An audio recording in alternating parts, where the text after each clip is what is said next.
then says to us, no, for this sketch, we now have the property. Just last night, we were talking economic ideology. And then we wake up in the morning and God makes it happen. So I met a very sharp team of young ladies in the youth group. They want a fashion studio in 2 months. I don't think you heard me. Maybe you got distracted. Yeah. I met a young, sharp team. This text talks about daughters. The daughters here are making a demand to Moses. But they are coming before Moses, but in community. The priests and the elders are there. And Moses consults with God and comes back and says, the daughters are right. Their claim is legitimate. Assign them the property. So they said they want a fashion studio in 2 months. They then said they want an interior design studio in 48 months. They want a studio, meaning the creative design studios. So we're going to now also pray for that.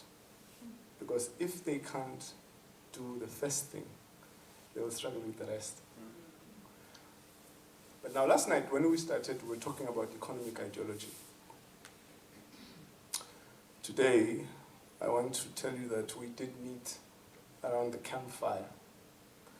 We found the logs, we built the fire, and young people were around discussing economic ideology. And the first challenge they brought was a bank. They said, they were discussing a bank, we were discussing First National Bank, actually. And some of them were surprised that ideologically, it started as the Eerste Nasionale Bank, and that it is an Afrikaner bank, essentially. And some of them were not aware of the history, that South Africa also at the time was using the British pound, and that it is the Afrikaners as their project to reject the British pound. And then they started a currency called the rand, which is the currency we're using today. Unfortunately for them, they're not shareholders of that currency. And they then discussed, I think it was, I forget who it is, but I think it was Sia. Sia raised the issue of virtual currency. Because some young people are starting Bitcoin, and now Bitcoin started from 0, and now it's worth, they know the value of the actual coin, but it's a virtual currency. And they wanted to add that into their portfolio. So these are very challenging young people who wanted to start a bank, wanted to start a virtual currency, and wanted to start from scratch. Now, we are surrounding them. So I was not supposed to be here this morning, but I chose to come. They made me work hard last night. We worked until early hours of the morning. Even around 2 o'clock, 3 o'clock in the morning, we were sending them texts. We were now texting each other on WhatsApp. I can tell you now that this morning they have a constitution of a bank. They have it. So that's what we are praying about. And we were able to explain to them, because they are young and they're students, that they may not start with a commercial bank. They may not engage the South African Reserve Bank at a commercial level to compete with FNB or ABSA, but they can get a license, a banking license from the Treasury, the South African Treasury. And amazingly, they have a legal team. I mean, Chloe is studying law. I met Nkosi, am I correct? She's also studying law. I met another young lady just as I walked in. What's your name again? Tshwane. She's also studying law. Then I discovered the legal aspects are already taken care of, yeah? We have an attorney. Oh, wow. Praise the Lord. Because one of the challenges we're discussing is that when they don't come from homes where the father is the judge or the uncle is an attorney, sometimes they don't find spaces within the legal fraternity for them to activate themselves for articles, PLTs, I think. So when you have a law firm, we need to have a discussion. Because then one of them asked, what is going to be our strategy? She said, I'm studying, I'm at second year level. I may exit maybe at third year or fourth year. I may have 1 or 2 years left. Then what do we do so that I don't knock at the door of the Afrikaners looking for a job? I then said, well, it means we need to set up the organization in such a way that you give us 2 years to set up the facility where you're going to work. If we can't do it in 2 years, then we might as well quit. Hey. That is the level of seriousness at which we are approaching this thing. So they are now prepared to design from scratch the companies, the enterprises, the organizations that will be future employers of other young people that will come after them. That's now where we are. The other thing is that some of them want to complete their postgrads. They spoke to me, they want to do honors, others are doing honors. I was surprised we have an economist. She says she's doing an honors in economics. And I asked her, why are you so quiet? Why? We were discussing economic ideology. Were you there last night around the campfire?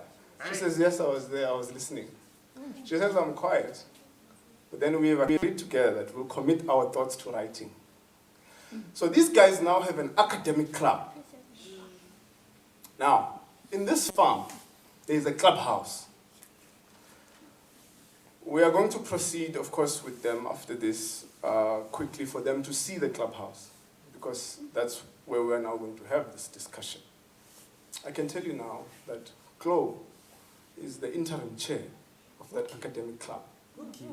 Yeah, Chloe is a law student, Okay. but there is already a constitution document that constitutes the club. Chloe yesterday was sitting here saying it needs to be membership-based so that he can be able to create a database of who is who, what are they studying, and so forth, right? Bakang was already talking to me about designing the database. They have the membership form. Sianda, I think, filled it up already. So they are handling the implementation science.